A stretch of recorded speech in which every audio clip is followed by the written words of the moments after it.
Hello students. तो आज हम एक देख रहे हैं एक सीक्वेंस एंड सीरीज या थोड़ा सा मैं ये कहूँ कि रीअरेंजमेंट टाइप का एक क्वेश्चन देख रहे हैं जो जे एडवांस लेवल का ही है, ऑब्वियस सी बात है। ठीक है, तो ये क्वेश्चन देखो, अपने को ना एक ए एन दिया हुआ है, अपने को एक बी एन दिया हुआ है और अपन कह रहे हैं कि जो एस एम है ना वो A N minus B N का सब्ट्रैक्ट करो पहले और उसका अंडर रूट निकालो और उसमें हम समेशन लगा रहे हैं एन इक्वल्स टू 1 से लेके एम तक, ये एस एम है। ठीक है, और अपने को जो फाइंड आउट करना है वो बोला है कि S49 इंटू में 13 माइनस 4 S8 की वैल्यू फाइंड आउट करनी है अपने को। ठीक है, तो इस क्वेश्चन को देखो, A N minus B N मैंने लिखा पहले तो। ठीक है, अब इस A N minus B N में अपने को थोड़ा सा रीअरेंजमेंट करना पड़ेगा। ठीक है, तो सबसे पहला काम तो मैं ये करता हूँ 1/2 से मल्टीप्लाई डिवाइड करता हूँ। क्यों करता हूँ आगे पता चलेगा सब कुछ। ठीक है, अब यहाँ पे 6n बन गया, ये 2 under root of n square minus 1 बन गया, ये 4 बन जाएगा, ये भी 4 बन जाएगा। ठीक है, अब यहाँ से फायदा क्या हो रहा है, देखो 6n को ना मैं ऐसे लिख सकता हूँ कि 4n और ये अपना 2n है। ठीक है, 6n को क्या लिखा, 4n प्लस 2n। ठीक है, अब 4n से क्या हुआ सर, 4n को मैं लिख सकता हूँ कि 2 रूट एन का होल स्क्वायर और इस वाले n प्लस 1 को मैं लिख सकता हूँ रूट ऑफ n प्लस 1 का होल स्क्वायर, इस वाले को मैं लिख सकता हूँ रूट ऑफ n माइनस 1 का होल स्क्वायर। ठीक है, तो सर आपको ये आइडिया कैसे लगा, क्योंकि अंदर देखो भाई एक n है, एक n माइनस 1 है, एक n है, एक n प्लस 1 है, तो ये वाली टर्म्स भी अपने पास यहाँ पे आनी चाहिए और ये n स्क्वायर माइनस 1 है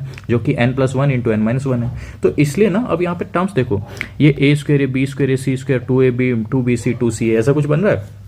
अब अपना काम ये रहेगा कि A square plus B square plus C square plus 2ab plus 2bc plus 2ca वाला फॉर्मूला अगर मैं यहाँ पे लगाऊं तो ये मैंने फॉर्मूला लगा के ये वाला एक्सप्रेशन इसको शॉर्ट में ऐसे लिख दिया। तो सर आपने ये जो माइनस के निशान यहाँ पे क्यों दिए, क्योंकि इन दोनों में देखो माइनस की टर्म्स आ रही हैं। तो एक तरीका तो ये है कि मैं इसको माइनस दे दूँ या एक तरीका है कि बाकी वाले दोनों को माइनस दे दूँ, तो हम कुछ भी कर सकते हैं। ठीक है, अब देखो ये वाला बन गया। अब अपने को दिया हुआ था कि एस एम जो है वो इन सब का अंडर रूट है। पहली बात तो मैंने अंडर रूट जैसे लगाऊंगा तो स्क्वायर हट जाएगा, तो ये वाला पार्ट बच गया। 1/2 को जो स्क्वायर रूट लगेगा तो 1/√2 हो जाएगा। अब मुझे इसका समेशन लेना है n इक्वल्स टू 1 से लेके m तक। ठीक है, जब n इक्वल्स टू 1 से लेके m तक इसका समेशन लेता हूँ मैं, तो मैं इसको क्या लिखता हूँ, क्योंकि 2 रूट n है, एक रूट n तो यहाँ पे लिख दिया और एक रूट n माइनस 1 यहाँ पे ले आया मैं, और तो दूसरा वाला जो रूट n बचा तो माइनस का निशान है यहाँ पे, पहले तो मैंने बाहर निकाला, रूट n प्लस 1 ये आ गया और यहाँ पे जो प्लस का था वो माइनस का बन जाएगा क्योंकि माइनस मैंने बाहर निकाला हुआ है। अब मुझे इन दोनों टर्म्स को सिंपल क्या करना है, टेलीस्कोपिक सीरीज लगा के सोल्व करना है। तो जैसे मैं टेलीस्कोपिक सीरीज लगा के सोल्व करूंगा तो पहले वाला एक्सप्रेशन जो है वो तो ये रहा, देखो 1 माइनस 0 रूट 2 माइनस 1, तो ये टर्म्स जो है वो सारी कटती जाएंगी। देखो सारी टर्म्स कैंसिल हो जा रही हैं। ठीक है, एक्सेप्ट कौन कौन सी, एक रूट m और एक 0।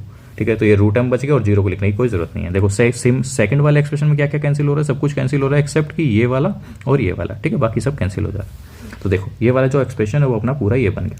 अपने को निकालना क्या था, S49, तो जैसे S49 निकाला तो वो ये आ गया, जैसे ही S8 निकाला तो ये आ गया। अपने को फाइंड आउट क्या करना है, S49 13 माइनस 4 S8, तो S49 ये रहा, 13 माइनस 4 S8 अगर मैं सोल्व करूंगा तो वो आ जाएगा अपना 4√2 प्लस 5, ये 4√2 minus 5, a minus B into a plus B की आइडेंटिटी लगा लो जो कि आंसर आ जाएगा अपना 7। ठीक है।